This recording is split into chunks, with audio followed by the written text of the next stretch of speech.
Bonjour à toutes et à tous. Je vous retrouve avec grand plaisir pour cette nouvelle lune du 14 octobre 2023 qui aura lieu à 17h56 dans le signe de la Balance. Cette nouvelle lune pourrait vous dire: hé, j'ai des besoins. Donc nous allons voir ça en détail. Mais au préalable, je voudrais vous rappeler quelques notions essentielles. Déjà, la nouvelle lune, comme la pleine lune, c'est toujours une interaction solilunaire, hein. Et là, en l'occurrence, c'est la conjonction du Soleil et de la Lune, donc on peut dire qu'il y a fusion de ces deux énergies et c'est important de le conscientiser de cette manière, hein. C'est-à-dire que les énergies solaires et les énergies lunaires vont se mélanger et vont être synergiques dans certains cas et conflictuelles dans d'autres. Qu'est-ce qui va définir cela? Bien entendu, ça va être la nature de votre thème natal et de l'interaction de ce ciel de nouvelle lune par rapport à votre thème natal. Mais quoi qu'il en soit, ces énergies vont exister pour tout le monde et elles vont durer en gros 3 jours, 3 jours et demi. Voilà, ceci étant précisé, revenons vraiment à la nouvelle lune qui est hop, quels sont mes besoins? Est-ce que je suis vraiment conscient de mes besoins? Pourquoi? Eh bien, parce que cette nouvelle lune, elle se situe dans le signe de la balance. Et le signe de la balance, c'est le signe qui vous indique que vous allez prendre en compte l'autre, hein, que vous allez prendre en compte ses besoins. Et bien entendu, quand on prend en compte les besoins de l'autre, tout dépend de la manière dont on va le faire, eh bien, on va oublier ses besoins. Et c'est ce que vous indique cette nouvelle lune. Si on regarde les aspects de cette nouvelle lune, il y a une complémentarité avec Chiron. Si cette complémentarité est mal vécue, eh bien, ça va être une opposition, ce qui est dénommé par ce trait rouge pointillé. En ce qui me concerne, les oppositions, c'est-à-dire le nom astrologique, qui signifie qu'il y a 180 degrés entre les deux facteurs astrologiques, sont des complémentarités en réalité. Et c'est la manière dont on va les vivre qui va faire que ça va être conflictuel, que ça va être une opposition. Donc, cette interaction entre la nouvelle lune et Chiron qui se situe dans le signe du bélier, bien entendu, ça va donner une grande énergie. Ça va donner le désir de solutionner certains déséquilibres par l'intention de retrouver ses besoins. Chiron bélier, hein, le signe du bélier, c'est l'entièreté. C'est pour ça que c'est intéressant cet axe bélier-balance, parce que d'un côté, je ne prends en compte que mes besoins, je réalise que mes besoins, qui est le côté bélier, et de l'autre côté, c'est je prends en compte les besoins de l'autre. Je pense aux besoins de l'autre. Je fais tout ce que je peux pour réaliser les besoins de l'autre. Et de cette manière-là, l'autre va être satisfait. Et c'est ce que la balance recherche. Elle recherche l'harmonie avec l'autre. Parfois au détriment de ses propres besoins. Elle recherche l'équilibre et là aussi parfois au détriment de ses propres besoins. Donc il va y avoir dans cette nouvelle lune le désir de rééquilibrer en cette notion de je réalise mes besoins ou alors je réalise les besoins de l'autre. Et bien entendu, Chiron, qui est un petit peu une forme de mise en lumière de la blessure, de mise en lumière de ce qui n'est pas adapté, va vous proposer. Voilà. Et donc, toute cette nouvelle lune, elle va se jouer dans ce cadre-là. Et cette nouvelle lune aussi, ce qui est important, c'est qu'elle se situe dans le signe de la balance. Donc nous allons voir Vénus, qui est le maître du signe de la balance et qui va colorer justement cette nouvelle lune. Et Vénus est aussi dans ce principe d'harmonie, hein. Et donc Vénus se situe dans le signe de la Vierge, qui est lui-même en complémentarité avec Saturne. Donc là, pareil, tout dépend comment ça va être vécu. Et donc, il va y avoir la recherche justement de structurer ses besoins par rapport aux besoins de l'autre. Donc Saturne, qui lui se situe dans le signe un peu nébuleux des Poissons, eh bien, va essayer de structurer ce qui n'est pas tout à fait visible, hein. Il va chercher à être plus dans la réalité.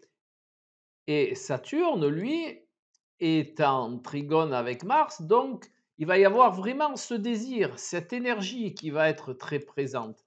Donc vous comprenez que d'un côté, il va y avoir vos besoins, l'autre côté, il va y avoir la prise en compte des besoins de l'autre, il va y avoir l'énergie de structurer ce principe-là. Eh bien, ça va se faire et c'est une grosse opportunité. De plus, Vénus, le maître de la balance, est en sextile avec Mars, donc il va y avoir ce désir et il va y avoir aussi la mise en place de ce désir et par, bien entendu, une forme d'analyse de ce principe, mes besoins et les besoins des autres. Voilà.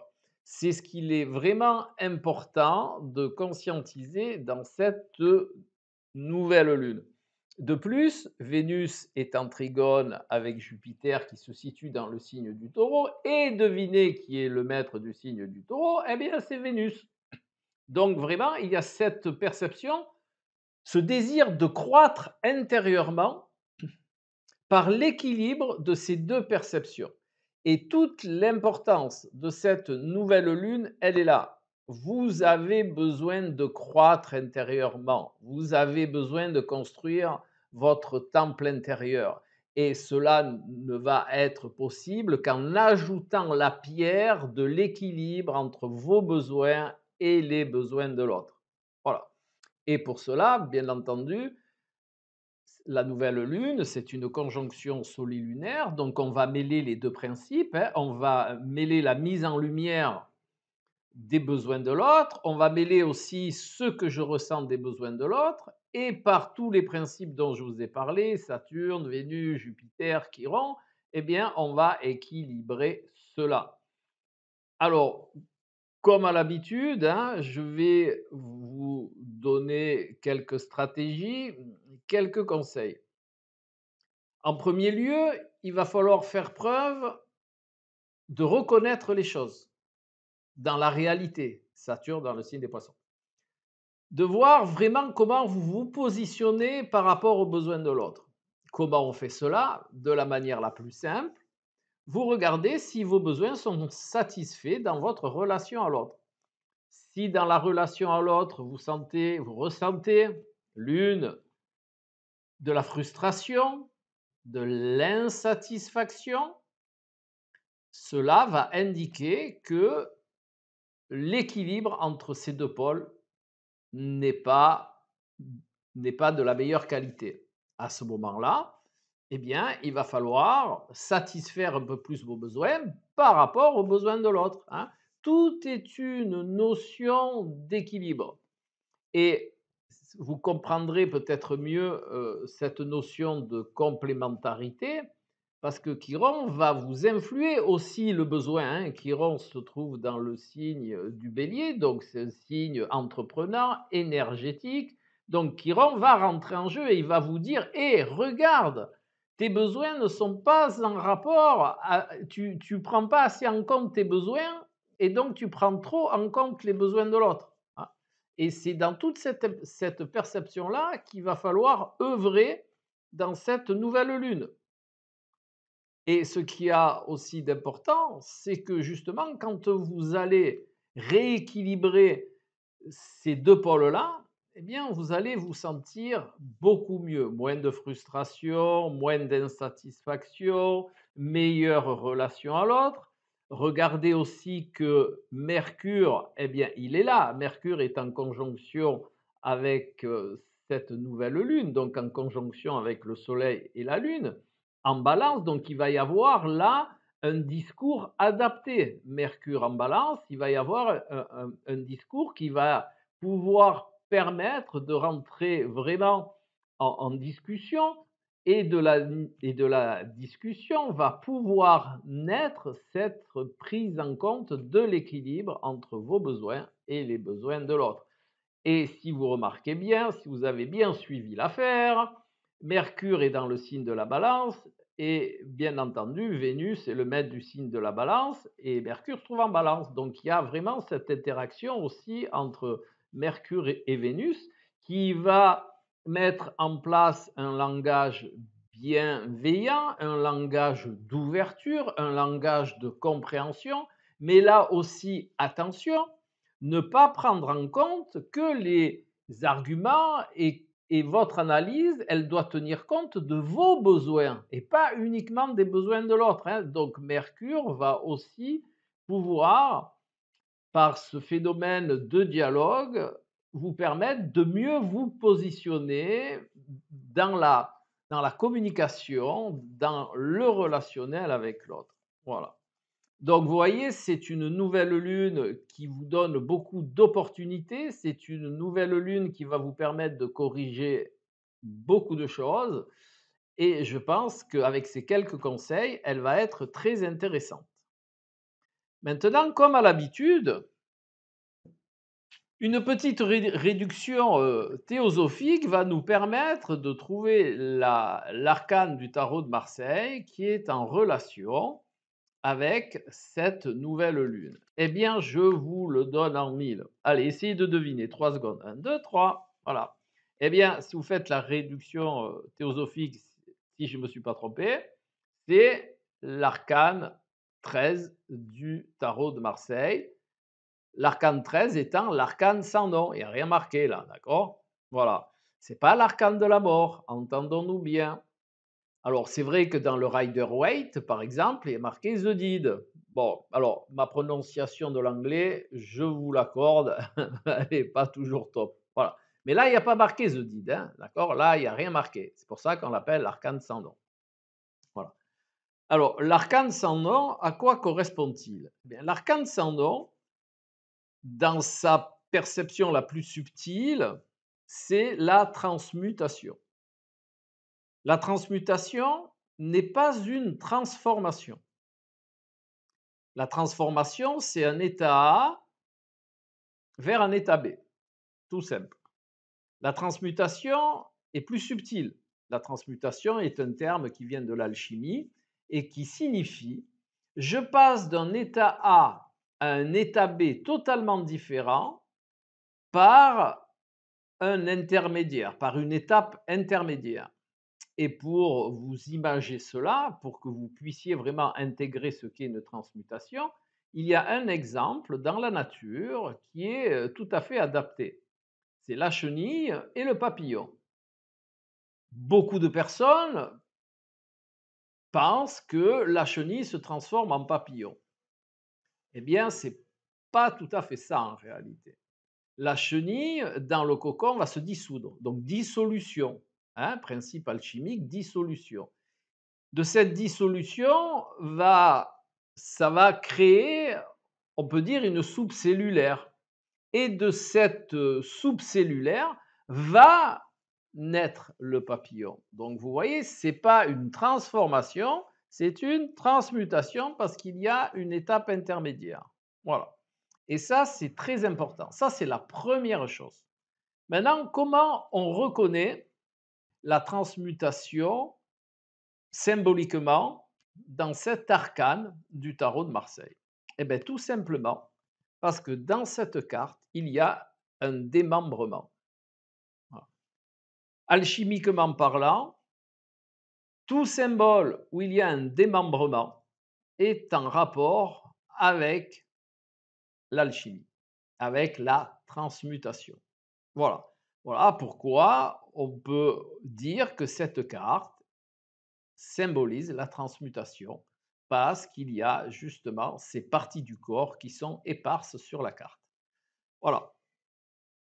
Pour ceux qui le désirent, ben, envoyez-moi, mettez un commentaire et je vous enverrai, par exemple, une gravure alchimique de la transmutation où vous percevrez justement ce démembrement-là, ce démembrement dont je parle. Voilà. Et bien, bien entendu, la transmutation, elle est bien en rapport avec la nouvelle lune parce que cette nouvelle lune, justement, vous propose une transmutation.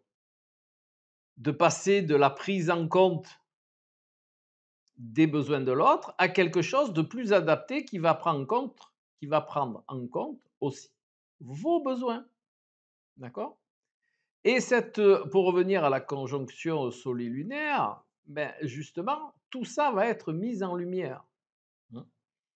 Et de bien entendu, la Lune est le côté, on va dire, inconscient personnel, c'est le côté subjectif, c'est le côté des ressentis, c'est l'émotionnel, c'est tout ça. Donc bien entendu, cette, prise en compte, ce nouvel équilibre entre les besoins de l'autre et vos besoins va bien entendu modifier, transmuter votre émotionnel. Vous ne percevrez plus les choses de la même manière, vous ne les ressentirez plus de la même manière. Hein. Votre sensibilité aussi en sera modulée, votre sensibilité à l'autre en sera modulée parce que justement, vous prendrez en compte aussi vos besoins. Voilà, j'espère que tout ceci a été clair. Si vous prenez en compte ces quelques recommandations, ces quelques connaissances, que vous les expérimentiez, bien entendu, hein, seule votre expérimentation va pouvoir les valider ou pas, eh bien, je peux vous dire que votre nouvelle lune va se passer de la meilleure des manières. Voilà. Eh bien, je vous retrouve tout bientôt pour une prochaine vidéo. Au revoir.